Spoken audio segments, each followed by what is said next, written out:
Welcome to episode 25 of the Left Behind Game Club. This week we play through Thatgamecompany's Journey. We had originally planned to release our Zombie/ZombiU episode this week, but we've delayed that one until March 7th. On March 21st, we release our FTL Faster Than Light episode. Some great games coming up in the month of March. But back to Journey. We had a great time playing through this one, except the time where Travis got left for dead. And the thing got me, and my friend just left, just kept going. I was like, buddy, I just got eaten by the shark, and he just abandoned You don't me. have to be faster than a bear. You just need to be faster than the person you're with. Pretty much. We take back everything nice we've ever said about internet communities on the show. The Journey players suck. I know. You're listening to the Left Behind Game Club.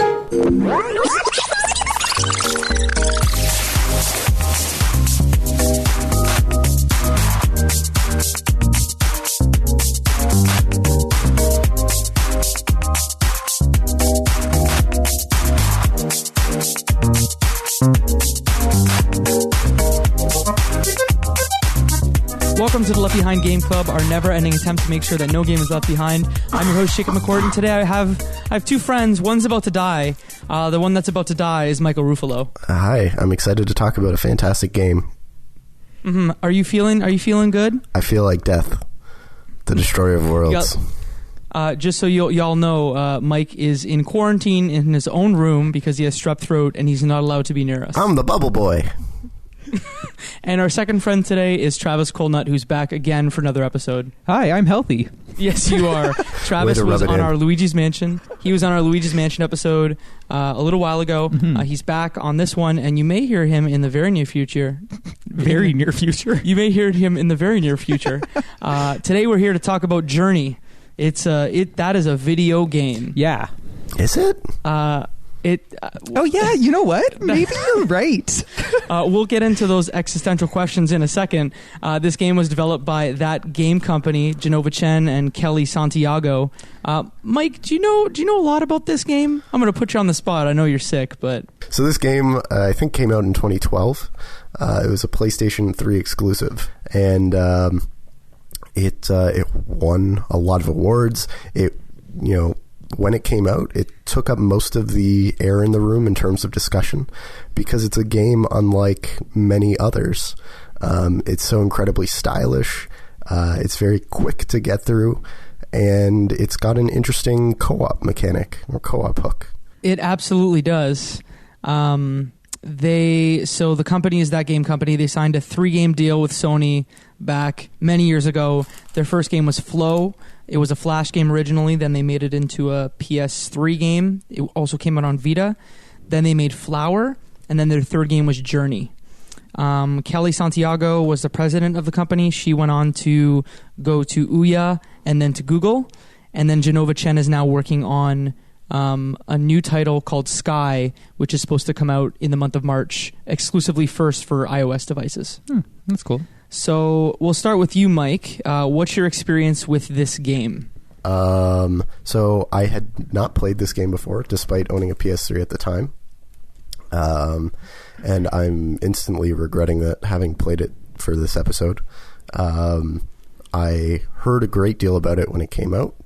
But I think I was in a mind space where I think the $20 that it might have cost at the time was not something I was willing to spend on a 90-minute experience. Which thankfully I've grown out of. So, just so I understand it, you have never played this game before? I've never played it up until today, actually. Travis, what's your experience with the game? I think I maybe heard about it years ago, when it first came out, but probably at the time I really wasn't heavily playing games at the time, so it just kind of flew right past me. I had when you guys said, "Hey, let's play Journey," and I was like, "Okay, sure, whatever it is." I had no real back knowledge. I didn't know that it was going to be it won a bunch of awards. I had nothing. So this is the first time I ever played it. I actually played it through twice for this, just to kind of get a better feel for it. But yeah, no, I had nothing prior to this. Because there was, like you said, there was a space for about 5 or 6 years between high school and then your first full-time job where Yeah. you didn't really play games, Nothing right? at all. Like, that's the thing. So I had this whole span of time where I think that whole era just I missed. And you mentioned it, and I was like, I feel like I've heard the name, but I have no idea what I'm getting myself into. And I didn't even bother watching a trailer or anything like that. It's like, okay, might as well just start playing. You guys said it was fast, so I was like, I don't even need to like prep myself for it, you know? Sometimes that's the best way to enjoy games. And then I had played this game when it first came out on PS3, probably, I would say, within the year of release, not right away. And then it was re-released for the PS4 in 2015. And from what I remember, if you had the PS3 version, they were just giving you the PS4 version for free. That's like kinda within nice. a certain window, you just have to download it. And I played this time, so this is the second time I played through it. Played through it when it came out, and now I played it on the PS4 just earlier today. So, and I only played through on it once. So why don't I start and get right into the game? So if I'm going to describe the game, essentially you play as a caped figure, Yeah. like almost like a cartoon character. Yeah. No arms. No arms at all, just scarves and hoods. Yeah. Legs. Legs too. Legs are important. And you start off in the desert. So when the game starts, it's the title screen. It opens. It's just sand, and it says press X to begin journey or new journey. Yeah. And it's got like, it's just crazy that like there's no words. Like, it doesn't give you really kind of any indication. There's no menus. There's no nothing. It's just it's opening, like, title screen, start the game. You know, it's refreshing a little bit. It is, and the music is kind of... So I started the game, and I had again, with me having it on mute, I had the TV on mute, and when I realized that there was no music, I got about 2 or 3 minutes in. I'm like, this isn't right. I can't hear the wonderful soundtrack. That is one of the best parts of this game. So I started over, got the music. It's just like sky. Yeah. It's like... what I assume and think are like mass graves everywhere. Those little like stone that's what heads. I kind of figured they were That's too. interesting. Yeah, I think I don't know where I realized that. I think it was near the end of the game where I started to think, oh, I think those are graves. Like, it really didn't clue in. But I can talk more about that after. Like when you're climbing up the mountain at the end in the snow. Yeah, it really didn't clue into me that maybe those were graves, and that's only because I really didn't clue into the story until the second time I played through it. Right. And I've already played it once, so that's probably why I was like, hey, I think I know what these are from remembering. And then they're shooting stars, and then your character just shows up, and the game just starts. Yeah. Like, it's just like, here you go. Yeah. And no explanation, really, apart from a controller on screen that's like, hey. Yeah, and I was like, oh, there's motion controls? I had no idea. Like, So there is motion control in the PS3 version. I didn't use it, but I was surprised. I was like, oh, this is a motion control game. It didn't really tell me to press like the joysticks at all, and I was like, let me just try, because I wanted to move the camera, and I was like, do I have to do motion controls the entire time with this? And then, so I just pressed the right stick, and I was like, oh no, I'm good. Yeah. Do you remember like do you remember how they were like marketing Sixaxis as like the big thing with the PS3? Oh yeah. Yeah. So this would have been at the time that like maybe like Lair would have been out at the time. I'm just trying to think of like games that really push Sixaxis. Right. So like Lair with like the one with the dragons where they're like Factor 5, like move the Sixaxis and you can move your dragon. This is kind of the same idea, I think. And with that, when the game opens, you have that, lets you in, and then really the only controls that you have are X to jump, which you don't even really get explained until you start to collect things. Right, because it doesn't really do anything until you actually have like more scarves. You're kind of like, okay, well, this is kind of useless. Right? Yeah, so it's moving, camera, jumping, which you don't get until like a couple minutes in, or like maybe 10-15 minutes in. And then there's like your call. Yeah, right. You get the little chirping. No, yeah, it's like little tiny song, whatever it is. So one thing that I think you guys didn't have the benefit of, or maybe you did, is the multiplayer component of the game. Well, I did a little bit. Did you, Mike? So at the end of the game, when you complete it and you go through all of the credits, at the very end it says, a special thank you to, and it lists a bunch of different PSN IDs. I had 3 separate ones, which I could not tell if they were maybe ghosts, like of recordings of someone's playthrough, or if there's actually still people playing through this game today. And I had co-op experiences with 3 different people in my playthrough. I had 2 in the first one and 1 in the second, and I don't think it's ghosts because of the way, like, I was like, someone is playing this game. It's like 6 years later. Right? Like, I'm like, okay, this has to be Mike. I'm like, there's got to, like, I'm just waiting and hoping that, like, at the end of the game, I'd see, like, your gamer tag or something. And I was like, this has to be Mike. What are the odds that someone else is still playing this game? But it has to be a real person because of the way the game was for me at the end. So if I fast forward the snowy level there, me and the person I was playing with, it was like we were huddled next to each other. So like we were climbing up the mountain and it's the really snowy area, and we were like literally huddled next to each other, chirping the entire way, powering up each other's scarves a little bit. No way. Like, yeah, we were amazing. Yeah. I think so, because the thing is, my chirp would power up his scarf, and then like we would touch each other. So our scarves, like if my scarf would touch him, he would power up, and vice versa. I was climbing that mountain alone. Yeah. So like the thing is, then I lost him at the very, very end of the game, and I felt so sad. But like, yeah, I had someone, and we were huddled right next to each other, like moving like step by step up the entire snowy area. And that was like the other part. There was someone kind of in the distance that I kind of saw, but didn't really interact with much. That's I distinctly remember the first time I played through the game. I had one experience that was really positive, where you know how in the first level where there's the bridges, you haven't quite figured out the mechanics where you have to like go where those scarf pieces are. Right. You actually have to like go in them, and when you go in them you rise, but then also you can jump further. Right. So I distinctly remember the first time I played, and this is like the only thing I remember from the first time I played through it many years ago, was that someone, like, he could tell I was having trouble like getting up to the bridge. Right. And he basically was like, "Hey, this is how you do it." Right. So And he he, just like, like showed me how he did it, and I was like, "Oh, that's how you did it." Because in this game, it happened once where I saw someone in the distance, and they were because this game is kind of chunked off by small cutscenes, right? And they mask the loads really well, right? But I know between one of the loads there was a guy that was literally like in the awning, and then when the cutscene went, I lost him after the cutscene.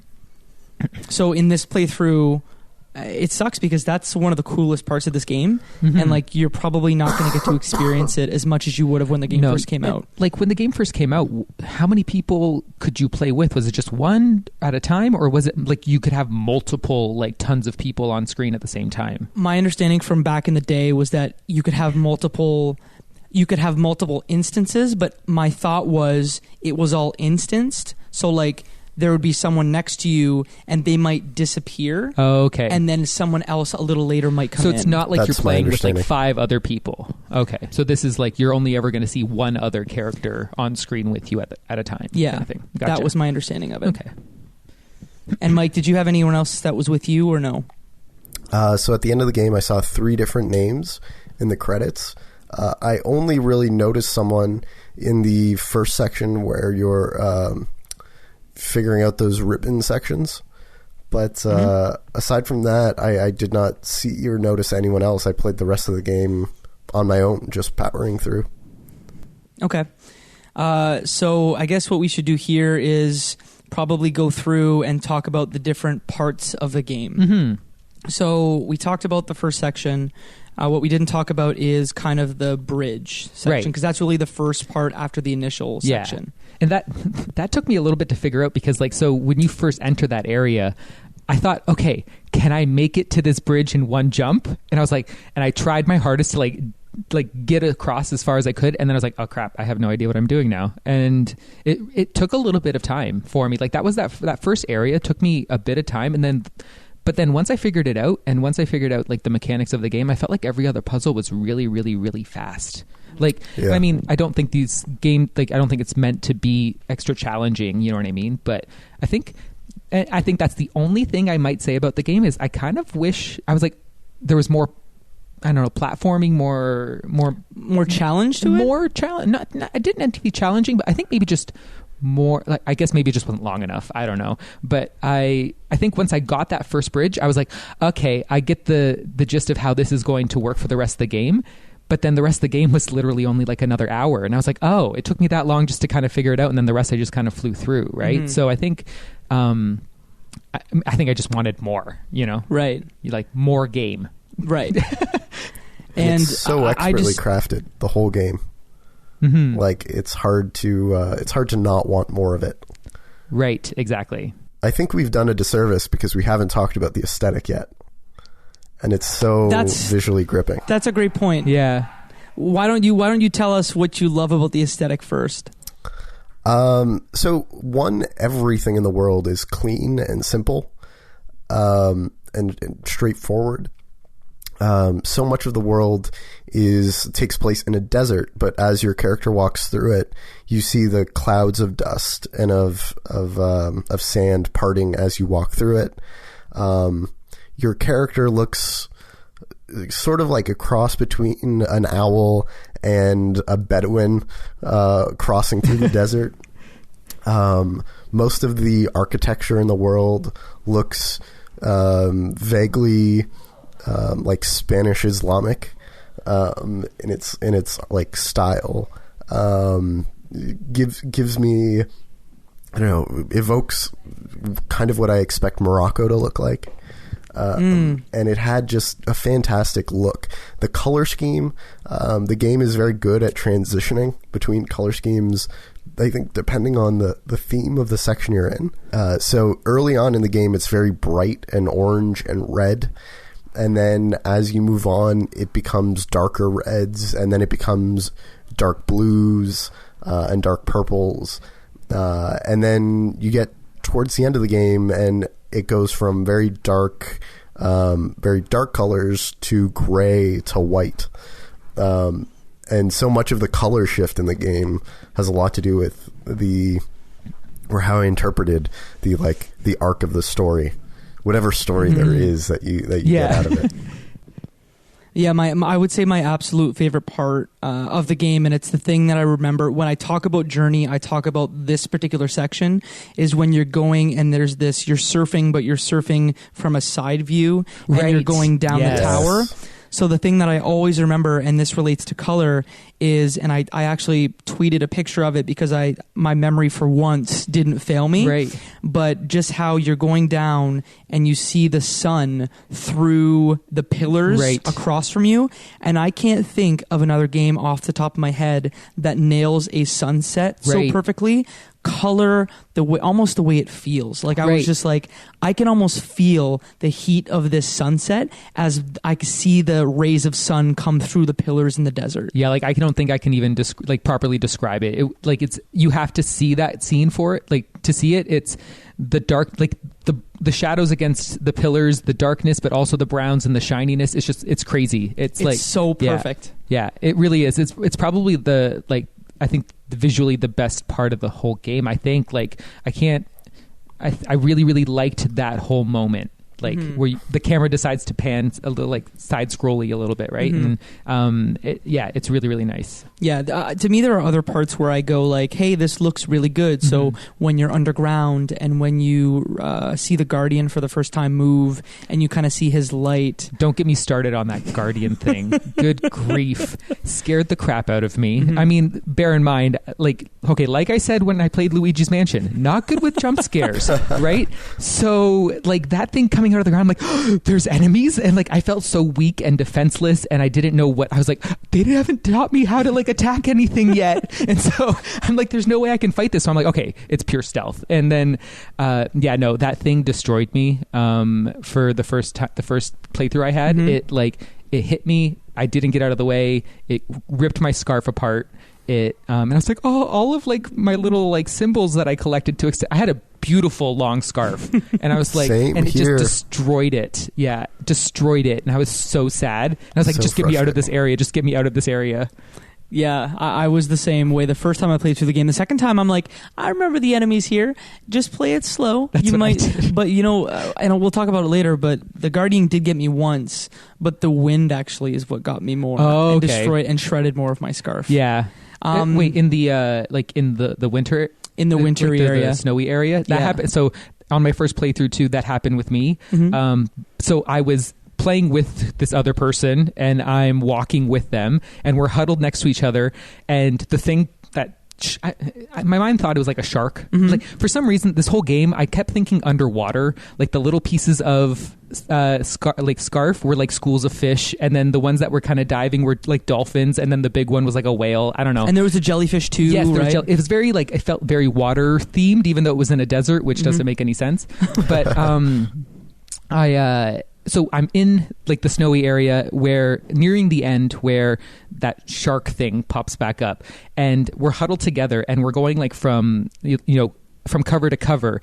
I took a wrong turn and he kept going, and then I turned and the thing got me, and my friend just left, like just kept going. I was like, buddy, I just got eaten by the shark, and he just abandoned me. He used you as bait. Yeah, pretty much. And then I looped back around, and you don't have to be faster than a bear. You just need to be faster than the person you're with. Pretty much. We take back everything nice we've ever said about internet communities on the show. The Journey players suck. I know, right? At the first chance he got, he just dumped me off to the side. Yeah. Just kidding. I love you wherever you are. I hope you were playing this for this podcast, because yes, you were one of our listeners. Yes, and you're please like, be one of the listeners, because I would have loved that. You'd be like, oh, that Travis guy. Yeah. Maybe he's on this one. Maybe that was me. Yeah. So, sorry, should we go back to the bridge, the desert? Oh, yeah. Maybe when the game kind of opens up. So once you get past the bridge, you go into a more open area, the desert, where you have these like almost flying carpet guys that kind of accompany you through. Those are the dolphins, yes. Oh, those are the dolphins. Dolphins, okay. The dolphins. Okay. I thought I'm they were just more like going full dogs, forward. but yeah, fair. Oh, yeah. I know. The way they jumped, I thought... remember, I'm thinking underwater theme for some Fair, reason. yes. In my notes, I called them my flying carpet friends. Yes, that works. Yes, that totally works. So much of this game felt like you were underwater. Yes, exactly, right? Even though you knew you were in the desert. That's the thing. I consider the whole I consider that whole area like the underwater level, where it's like the carpets kind of look like seaweed. You know what I mean? And exactly. There's like the jellyfish and stuff. I very much thought, okay, this is underwater. Am I underwater? And I was trying to understand if, like, looking to see if I was, but I was like, no, I'm not underwater. But it felt very aquatic. Well, especially when you go down, right? Yes. Because there's like a descent. Yes. Like after the game is all happy and fruitful and lovely and innocent, you descend into the depths of what I presume is some version of hell or something.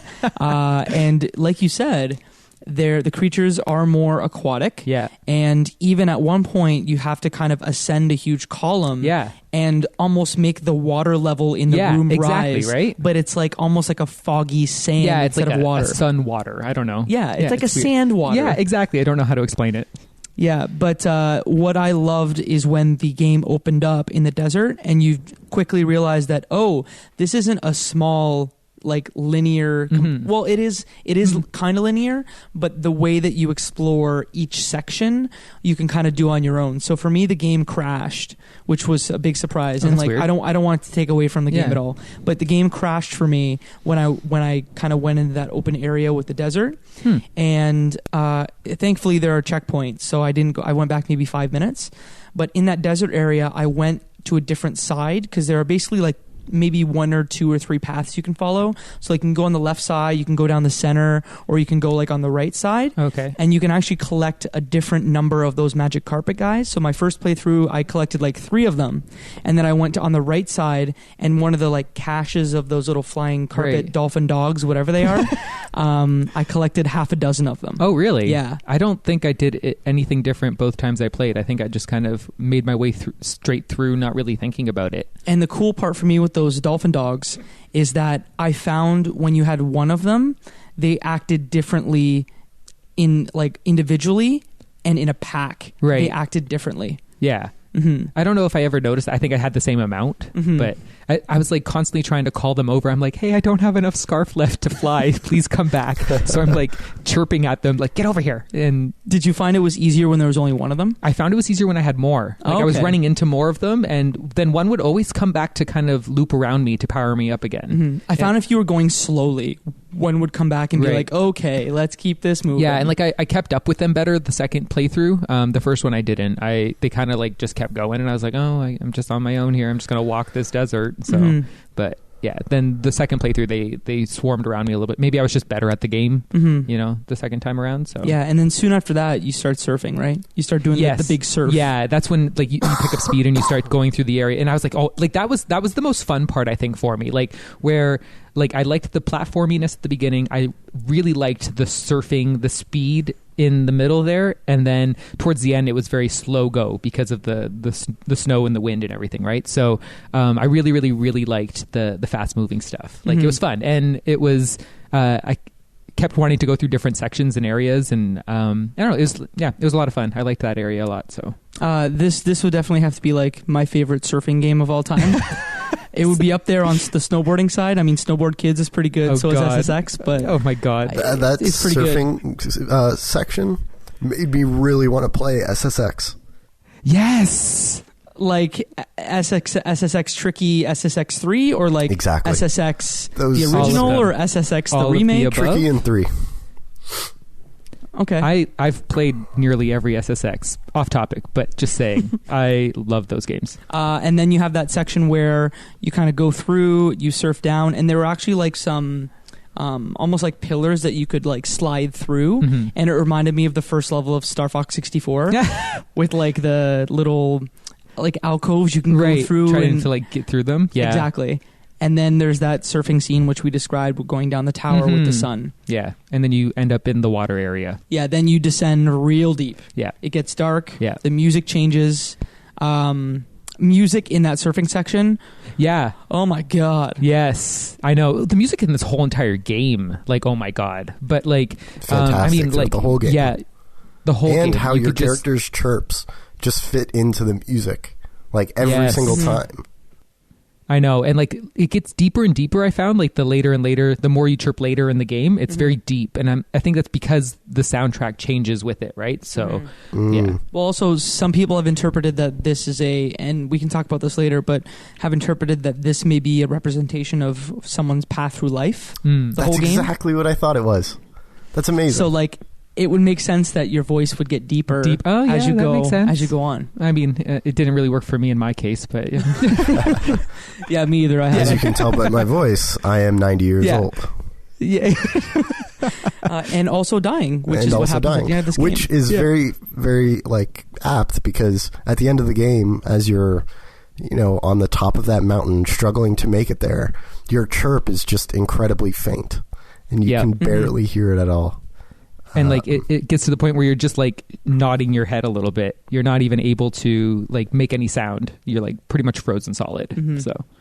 So the soundtrack in this one is by Austin Wintory. Okay. And he now holds the distinct honor of being, I believe up to this date, at the time he was #1, but the only person to be nominated for a Grammy for a video game soundtrack. Really? Yeah. Oh my god. What else has he done? So he's done some other stuff, namely for me. He's also done the soundtrack to Abzu, which is a game that came out a few years ago that has a very similar aesthetic and feel to Journey. Okay. So I would say to anyone listening, if you liked Journey, you will probably really like Abzu. Okay. That one was published by 505. I don't know off the top of my head who it was developed by, but it has a very similar, like, little bit of story. It's actually underwater. Oh, really? Yeah, and there's a giant shark. So it sounds like the same game. It's a really good game. I would say it's not as good as Journey, probably just because like Journey did this game first, I think, in like the cinematic music this way, but Abzu is very similar. Interesting. I think something else we should mention is that the story is kind of given to you in cutscenes in between different sections of the game. And so when you complete a section, you're brought into a cutscene. There's a white religious figure, maybe God, maybe a monk. You see 6 of them. In each stage, it seems like you're trying to get closer and closer to them because you're chasing the white light. They're white figures. Yeah, and they kind of like give you the like. They kind of give you, at least how I interpreted it, was like their story up until this point, like through like these hieroglyphs almost. Yeah.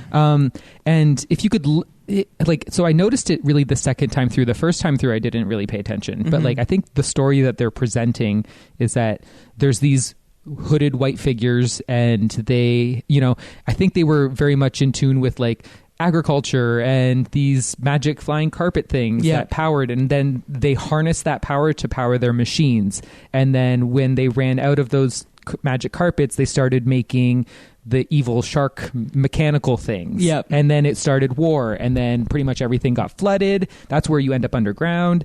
And then after the underground section, that's when your character shows up on the hieroglyphs. Like it like pops up in red, like you're in red, where everyone else is in white, and like you even see them turn sideways. So everyone's dead. You're pretty much like, I don't know, born from a star, I'm assuming. Yeah. If you take from the end to the beginning, right? And then you continue the same kind of path that they were on, just to kind of see where it all began and where it all came from. I don't know. That's kind of almost 100% how I saw it. It's just like there's this, there are these creatures, you know, the black hooded, red hooded figures, and they create this technology, and they actually start a civil war between them. Yes. And they start to fight each other with this technology. The technology basically wipes the world, turns it into a desert, and also kills almost everyone. Right. And this red hood versus the white hoods is actually like the savior of the world. That's kind of how I saw it. That's kind of how I saw it too, which then makes sense given that those might be tombstones when you said that at the beginning of the I didn't get any sense that there was war. I got a sense that they sort of destroyed themselves.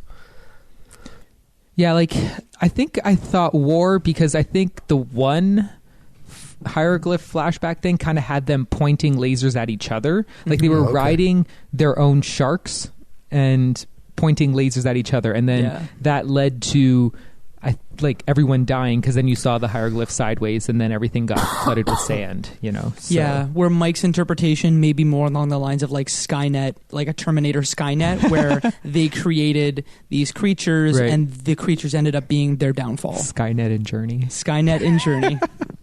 This is a sequel to Terminator Genesis. It's called Terminator Journey. Yeah. I make bad jokes. Oh god. Let's move on. I have not seen a Terminator film ever.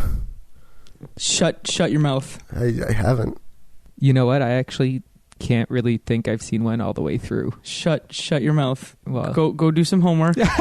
Go watch Terminator, the original, and Terminator 2. Them? Nope, don't do that. Because some of those are bad movies. Oh, great. Terminator 1 and Terminator 2 is all you need. Can you just give me the notes on which ones I'm supposed to watch now? Yep. And if you give me the Jurassic Park notes, that's I've never seen those. We'll move on. So you go down into the depths of darkness, and that's where you meet these guardian creatures for the first time, which, kind of like you, Travis, they scared I've played this game before, they scared the crap out of me. Yeah. Like, I actually, when it moved, I had forgotten that there were bad guys that move in this game, and I just went, oh! I think, too, because, the music's always, has been so serene, and then it's just so, harsh and, sudden, that I didn't expect that loud of a noise to come out of nowhere. You know what I mean? So it startled me, and I mean that's obviously what the effect they were going for, but it worked. So. Yeah, mission accomplished. Yeah. And those guardians can actually cause damage to your scarf. Yes, right. Which happened to me multiple times.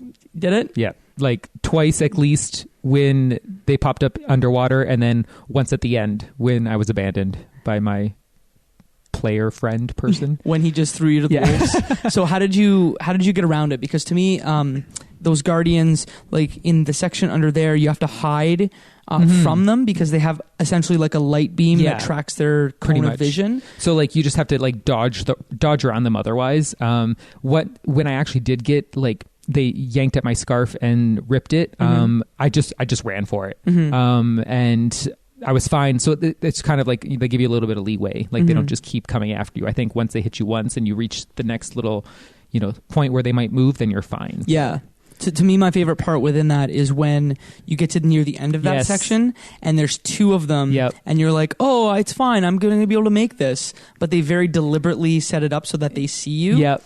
And you have to go. Yeah. And I'm I'm not going to make it. I'm not going to make it. I'm not going to make it. And they're chasing you and they're chasing you and you're going down. And then this almost holy light comes up and just protects you and they just run away. They scatter, yeah. Which was another cool moment for me. And then that opened up into the next area that I really liked. That was the the one with the rising levels of the light, like the water. So you had to keep it. I really liked this area. I liked it. It had like little tiny like platforming mechanics that I like. You know, it was like, okay, I had to go here, and then it gave you different means of, you know, getting up to the next level to then activate the water. And it was really fun to be able to just freely fly within that water. Like you had no restrictions because it powered up your scarf like permanently while you were still in it. So it was a lot of fun just to be able to like fly around in there. I for sure thought it was going to be like a poison gas cloud at the beginning, so I avoided it. And I was like, I need to avoid this because below this maybe I'll die. Right. But it was really nice to, once I got up 2 or 3 levels, because there's like 4 or 5 levels you have to go up. Yeah, it is quite a bit. And once you activate like one of the kind of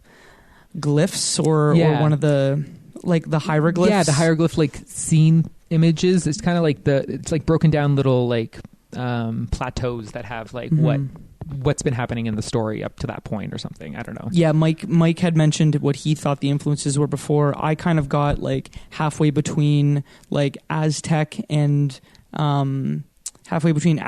Egyptian. Okay. So it was like they were almost like hieroglyphs, but they had more of like a like an Aztec vibe to them. Yeah. So you'd activate the poison gas, or rather the sand water. It wasn't poison. It wasn't poison. No. The sand water would come up, and then that would give you like unlimited scarf floating. Yeah. So you could move up to the next level. Yeah. It was and nice. there were, like you said, jellyfish, and there were other creatures that you could float on. Then there was like a giant one. Yeah, like a giant dolphin whale. Clearly, come on. It was know a your whale. Aquatic animals, Jacob.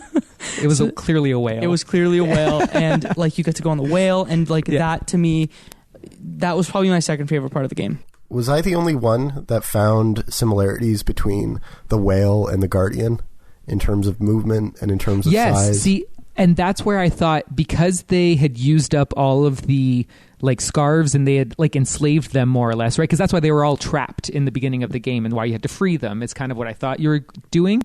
I figured, okay, now they're an endangered species, so they don't really have these magic carpets to fly around on anymore. So they made their own mechanical shark-like creatures to float around on instead, right? I like that interpretation. Yeah, that's what I kind of figured. Because then there is like one part in one of the cutscenes where you see one of the guys, the white-robed guys, standing on top of one of the shark thingies. Oh. Yeah.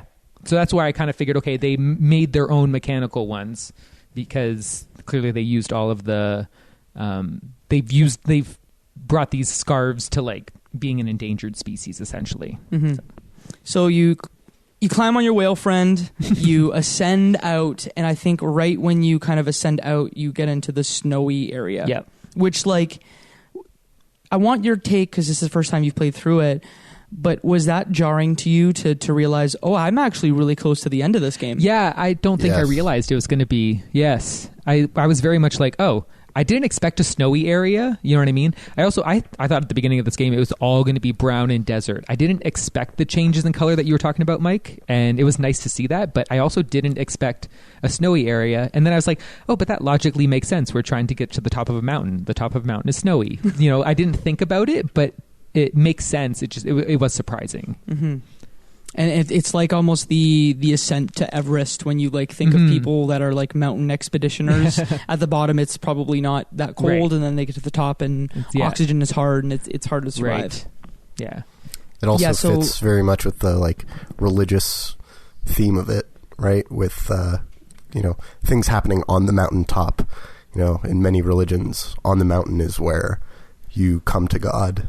You're the closest with them. This game, you know what this game actually surprisingly reminded me of? Is this game reminded me a lot of the structure of Brothers, A Tale of Two Sons. I've never played it. So we played it on one of our first episodes. Right. And it's very much split into very distinct sections that are very different. Right, yeah. And to me, the end... I think one of the last parts of Brothers is a snowy level. Okay. And the snowy level in Brothers reminded me a little bit of the snowy level here. Okay. Obviously, they're very different. Right. But I just got a very because I think in Brothers, the way it works is there's like a bird that takes you across to a snowy level. Okay. I could be mistaken, but there's like bird, and then eventually you get to a snowy level, and then here it's the same thing. So structurally, it just reminded me a lot of Brothers. Yeah, Brothers. If you want to hear more about that, we've got an episode. It's available everywhere you consume your podcasts, and linked in the description of this one. and linked in the description of this one. So you walk through snow, and the thing that you notice is that, and I had forgotten this completely, is that when you walk through the snow and there's wind, you can actually lose your scarf. Yeah, so that happened to me immediately. So like after that wonderful area where it's super sunny and warm and I'm flying around all over the place and I have this super long scarf, I didn't realize that my scarf was being chipped away in the snow when I was walking when it's windy. Mm-hmm. And I constantly got pushed back. And then that's where I ended up meeting this other player. And so we were just like walking, like huddled next to each other, both of us, zero scarf. Mm-hmm. Like we had nothing. And we're just sitting there like chirping at each other, trying to keep moving. Right. But yeah, I didn't realize that the scarf was actually being ripped away. And so on my second playthrough, I actively did not walk through windy areas because I noticed that, and I tried to keep as much of it possible, seeing if it would make a difference. But I mean, ultimately it doesn't. But this section kind of sucks. Yeah, and a little it bit. sucks on purpose. I get it. But I didn't like least favorite part of the game, and I get it. It's your climax. Right. It's hard, and it's trying to show you, hey, like this is really hard, but like, and it's very slow. It's slow. The walking is slow. Like I'm trying to go from like scarf sticking out of the ground to scarf sticking out of the ground because I felt like, I don't know if this is actually in the game, but I felt like when I was more powered up, I was moving faster than when I wasn't powered up. I don't know if that's legitimately a mechanic in the game or not, but I was trying to stay as powered up as possible. So that I could keep moving. Yeah, because when you were powered up, your guy almost like all the frost that had built up on your character kind of melted away. Yeah, exactly. And I think definitely when you had the power in your scarf, you almost kept warm. Right. And obviously, I mean, it chips. It disintegrates your energy levels too, like as well as like the snow removing pieces of your scarf. Just being in the cold gets rid of your ability to fly. Yeah, if the wind is bad, it can actually get rid of parts of your chunk because you're supposed to like very slowly go through it and like move forward, hide behind a grave. The wind like really kicks up, and then you can move forward. And I didn't realize that, like you didn't realize that like don't walk in the wind. Yeah, and I think it took me like I think an embarrassing amount of time to realize that, hey, I could wait behind one of these graves and let the wind just keep blowing. I like kept going and then being blown all the way back to the beginning, thinking like, oh, like I'm supposed to be doing this. I didn't even think. And then all of a sudden it just clued in, oh, I should hide behind one of these things. Yeah.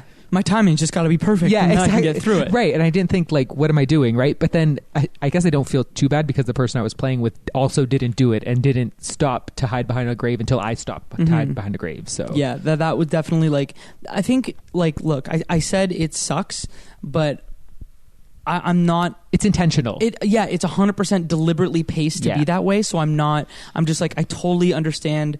But it's a slog. It's meant to be a slog, given the kind of symbolism throughout. But this part was a bit of a slog. Yeah, and even like at the very end of the snowy area, where like you're just trying to walk. Like there's just walking. There's nothing in front of you. There's no. It's whiteout conditions. It's just whiteout. You're just walking. It's the slowest like pace humanly possible. And I'm like, how much longer am I supposed to keep walking like this? Yeah. Like, and then I finally dropped dead, and I was like, "Oh, okay." Like my character's actually dead. Yeah, but I was like, like it was almost like finally, because I'm like, how many more steps am I waiting to kind of take? You know, I can only slow down so much. You know, but and because it's whiteout conditions, you don't really know like, am where I close I'm going to the summit? Am I far away from the summit? But what happens is you collapse, and then like I think the screen goes black. It may not go fully black, but then you have those 6 robed figures around you, and they bring you back to life. Yes. And from there, you almost enter the final stage of the game where you make it into the white of the mountain. Right. And like that is just like a fun. Yeah, that's loads of fun. And it's loads of fun. I didn't notice until my second playthrough. Heavenly. Yeah, exactly. It is. It's very heavenly, right? And if you look at it, the layout of that area is actually the entire game on a micro scale. What? So like you start with flying over bridges, and then you go, I think the next one is using I think you start with like using the little tiny ones to get to the next step. Then you go fly over bridges, and then there's jellyfish, the jellyfish, and whales, right? And the whales, and then or I think in between that there's the seaweed kind of ones, right? So it literally is like the breakdown of the game, but like in a micro section of this game. Like I didn't notice until I was like, oh, this is the bridge section again. But like it's not, one-to-one comparison. Over in a flash. Right. It's so fast, right? And so I was just like, bridge section. Oh, seaweed. Oh, this. Like it's every little aspect, and then it led to jellyfish, and then it led to pretty much every step that you've done so far with like the different mechanics. Because that end section of the game can't be more than like 3 or 5 minutes. Yeah, it's super fast. It's super fast. It's super fun. I wanted more of it. I wanted more. Yeah. Well, yeah. I wanted you could if you play through the whole game again, because it only takes 90 minutes. Yeah. But some people have kind of... And I think that's kind of the end. You walk through, you get the credits, and then you find out who you've played with. Right. But I think to me, we should probably talk about what we feel like the story means, because it's one of those games where like it's not really about what's on its face. Right. It's about what the structure and what the game actually represents, right? Yeah, and like I get it. I don't know, for some reason I don't know if maybe it's because after like hearing about this game and then thinking, oh, and there's all this hype around it and everything, maybe I set my expectations really, really like, oh, I'm going to be so moved by this. And I'm moved easily, don't get me wrong. But I think maybe I just expected to be moved. And because I expected to be moved, I wasn't as moved as I thought I was going to be. Does that make sense? So maybe you were adequately whelmed. You weren't like overwhelmed with it. You exactly. were just like, yeah, that was really good. Right. It was really good. I enjoyed my time with it a lot. I loved the music. I loved like the opening of the game gave me goosebumps. Like when I started playing that opening sequence, you walk up to the title screen, it gave me goosebumps. And that the game itself was great. I didn't dive too deeply into it for some reason. Like I didn't like think about like what they were trying to say. I didn't really process any kind of like extra emotion, and normally I'm all on board for that kind of stuff, but for some reason it just didn't click for me that way. And I don't know, it's because it's so far out from when it first came out. Maybe if I had played it when it came out, I would have had those emotions, right? Yeah, and I'm not, I would say like out of like the people involved in this show, like no offense to you in any way, Mike, I think that Mike would be someone that maybe appreciates... No, I'm actually paying you a compliment. Yeah. I'm taking my no offense I was like, how back. is this offensive at all? He's someone that like, Mike, you're someone that like dives I'm into offended.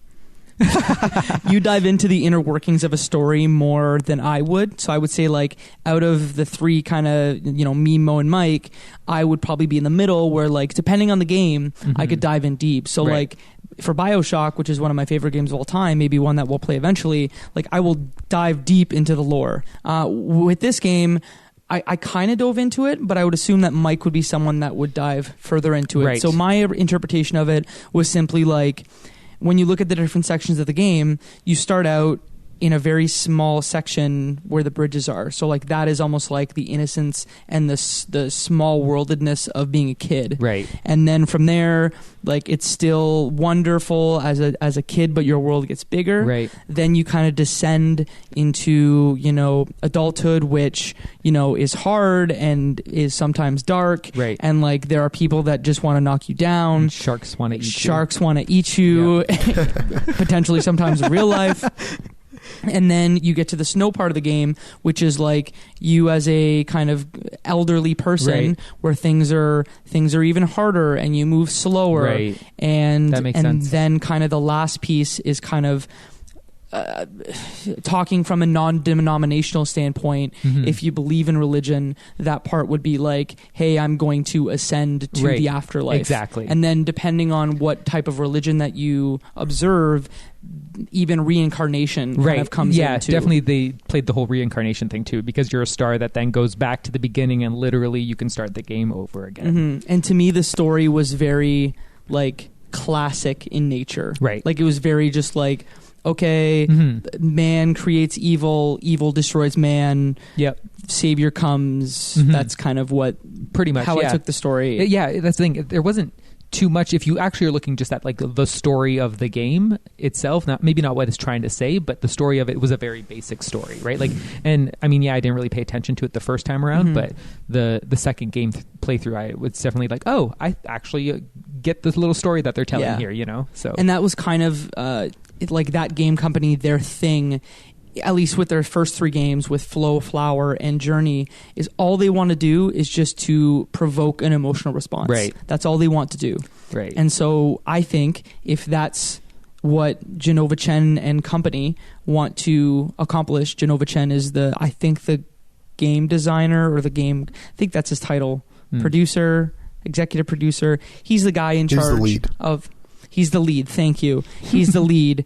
All he wants to do is provoke an emotional response. If that's all he wants to do, the mission accomplished. Right, exactly, right. And I mean, based on how many people you read stuff on the internet, like tons of people had an emotional response to this game, right? Mm-hmm. Like I found myself crying during this game. You did? I couldn't tell if it was my sickness or being deeply emotionally touched, but I was crying. Why do you think you were crying?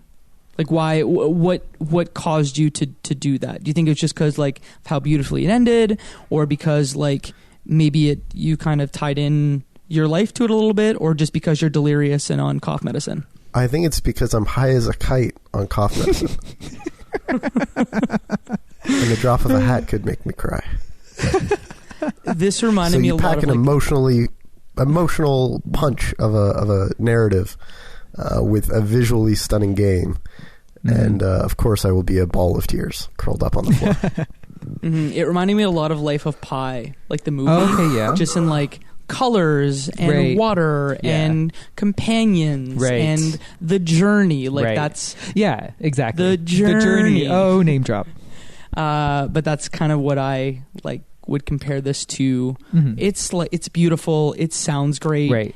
How long did it take you to play through it? Not very long. I want to say 2 hours? Maybe 2.5. Okay. 2.5 sounds about right. Mike, how long do you think it took you to play through this one? I don't think it took me longer than 90 minutes. Yeah, I think it took me about 90 minutes to play through it. I want to say I played it. Yeah, I took my time. Like I was playing through it the first time. I took my time. Even the second time, I was taking my time with it. Mm-hmm. Also because like at the beginning, I was kind of a little lost, which was a good thing. Would you, because you can actually, if you hit pause, which is interesting, you actually like do a little sit, like cross-legged sit, and you can it actually isn't like a real hard pause. Right. Well, it isn't at first. Okay. So if you step away for like a minute, then like it actually goes to like the title screen. The title screen, it does, yeah. But as soon as you even move the controller, it comes right back out and you stand back drops you like right in the world. So if there's a guardian right near, like you aren't gonna don't sit down. So like I made the mistake of going to the bathroom in the snowy area near the very end, and so I actually like paused, went to the bathroom. When I came back out of the pause, I was like sitting frozen in the snow, and no way. Like, and I was cut, like it was very frozen, and I was like, oh god, and it took me forever to get back up, and already I was in a moment of like very sluggish, slow moving, and I was already very sluggish and slow moving, and I got up, and I was like, oh my god, did me sitting down just make it that much worse for me? I don't know if it did or not, but that was the perception I had. I was like, never sit down when you're old. Never sit down when you're just old. Always keep moving. Or else you will die. Exactly. Soon after that. So I guess we kind of covered the whole game. I will start with Mike. I know it might be hard for you to talk, but closing thoughts, how you feel. Tell me how you feel. I don't feel very good, but this game was a bright, shining moment in my sea of sickness. It was a fantastic experience. I am disappointed that I had not played it sooner. I would wholeheartedly recommend it to anyone I know that likes games. It's such a great experience, and you can often get it on sale for very cheap. But I also think it's totally worth the full price of admission. So yeah, a heartfelt recommendation. Yeah, I mean, we didn't really get into the discussion of like, are games art? Or like, should you pay full price for a game? I don't know why I'm making this voice, but I'm kind of with you, Mike, where I think that like, it doesn't matter how much money this game costs. Right. Like it's difficult to justify to someone who doesn't play a lot of games to be like, hey, pay $60 for a 90-minute thing. It's not $60. I was like, $60? Yeah, it's not 60. Oh. But like for $20, right. Like even at the most, it's $20, 90 minutes. I put this game in like my top 10 of all time. Oh wow. That moment where with the sunset, where you're surfing, like that's a moment that I remember, and someone goes like, what's your favorite moment in a game? Right. Like that's one of the moments where I go like, hey, this is one of the best moments I've had in a game. Yeah. I can't recommend this game enough. I'm so excited for Jenova Chen's next project, Sky, which is coming out in March on iOS. It looks a little bit similar to Journey, but Okay. has more of a multiplayer aspect to it. Okay. I'm just really excited. It's a great game. If you're looking for more games like this, Abzu is also really good. It's just, I can't say enough good about this game. It's fun to play. It's fun. The soundtrack is amazing. It looks amazing. The color, just stop me because I'll just keep going. Yeah. I'll Please just keep stop, going. Jacob. I need to go take drugs. Okay. Travis, final thoughts about the game? I mean, you pretty much said it all. It's beautiful. It's great. The soundtrack is amazing. I had a great time with it. I kind of want to play it through maybe another time. And I might do that. I might go home tomorrow, try do another run through because it's so fast. You know what I mean? And so yeah, I really, really liked it. It was great. I'm gonna close with a fun fact about our friend Jenova Chen. Do you know why his name is Jenova Chen? No. So his birth name, he was born in Shanghai, and his birth name is Zhang Han Chen, and in China, English names are chosen; they're not given. Okay. So he was a big fan of Final Fantasy. So he and his best friend picked the name Cloud as his kind of given English name, No and he said. way. His best friend said, "Hey, I want to name myself Cloud in English." And he said, "What character in Final Fantasy VII is more powerful than Cloud?" And he said, "There are enough," I believe he said in an interview, "there are enough Jason Chens in the world." So he decided to go with Jenova Chen. Oh my gosh. Jenova is, in his mind, a character that's even more powerful than Cloud. That's funny. Because he didn't want to be Barrett? be called... He didn't want to be Sephiroth is what he specifically called out because that would be too hard to spell. Oh my Fair. God. That's a good point. That's some forethought right there. That is some forethought. Jenova Chen. Oh my gosh. So that's the end of our show. Mike, since you're under the weather, I will take this part of the show, which is your favorite part, away from you and say, where can people find you on the internet? So you can find me online at Ruffolo at most places, but if you want to chat, you should come to our Discord. You can find it at leftbehindgame.club, and there's a link there to join, and then you can chat with not only me but all the other hosts. Jacob, where can the people find you at? People can find me on the internet at Jacob McCourt. You can see me stream games at jacobstreams.com. And Travis, where can people find you? At Travis Colenutt on the Twitter. Thanks so much, Travis. That's our show. And that is one less game left behind. Peace.